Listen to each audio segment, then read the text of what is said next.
Hi. What is with this camera angle? I'm telling you. So this is my 5 greatest hits. Speaking of greatest hits, I was telling you about that dream I had about the others last night. How I thought it was just a dream. Then I woke up and I found this in my pocket. What the hell is that? Now I'm starting to wonder if it was actually real. I'm thinking Ben's about to come around here. I'm scared, man. I'm about to call the police or something, have them stake out around here. Because I don't want that person, that Ben, coming anywhere near here. 5 greatest hits. Number 1, or should I say number 5 if we're counting down here. We'll get the obvious one out of the way first. Graduating high school. 1994. Whole period surrounding that. I was all had it bad for Jamie Sorrow, so it was all kind of bittersweet, but yeah, that was my 5th greatest hit. Number 4. What will we call number 4? What do we have here? Ah, okay, Max's house. Now, when I got done with 8th grade, we had to change schools because the whole driving situation, the bus situation didn't really work out for us. So, and I had formed a really nice tight group of friends at this school, and then I just had to leave, and it kind of pissed me off. But, oh well, what are you going to do? Well, the last time I visited Max, it was sometime in around 92, and I went to his house and we hung out. It was just like the last time that I really was because I didn't make any friends at the other school that I went to Commerce High School. I did graduate from that school, and it was a great time, but I still will always wonder somewhere in the back of my head what would have happened if I could have stayed in Jackson County. Because, you know, man. Anyway, I guess we'll never know. Number 3. I don't know what to call this one, so I'm going to call it Sunday with Bev. I had it bad for this girl, Beverly, and the feeling was unrequited, but we still stayed friends.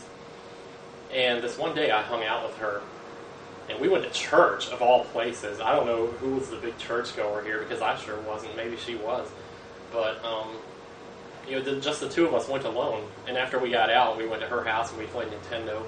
And then we ended up spending the whole day together. And it was like, you know, if I hadn't been so crazy, you know, to think that maybe I was trying to score some points or something, you know, if I would have just enjoyed it for what it was, I would have appreciated it a lot more.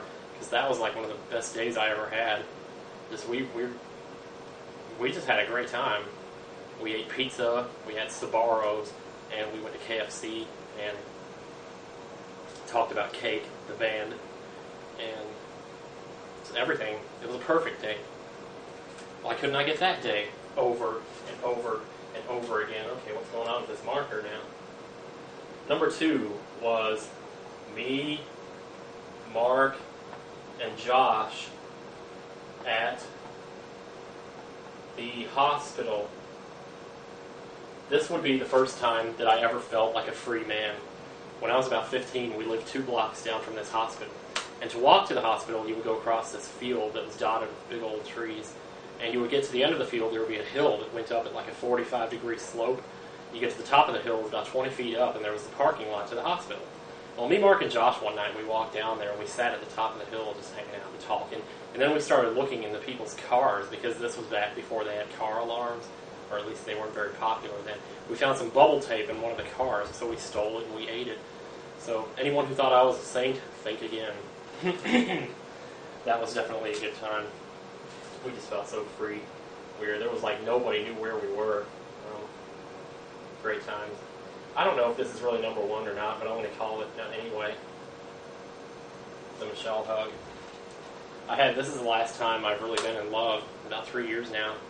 And I had, just for this girl, Michelle, and she worked with me at the Pick and Save.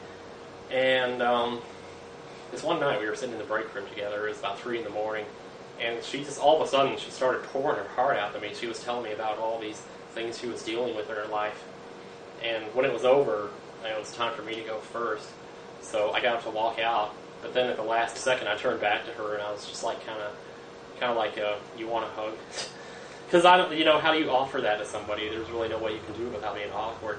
Anyway, she didn't say a thing. She just got up and put her arms around me, and she held me so tight.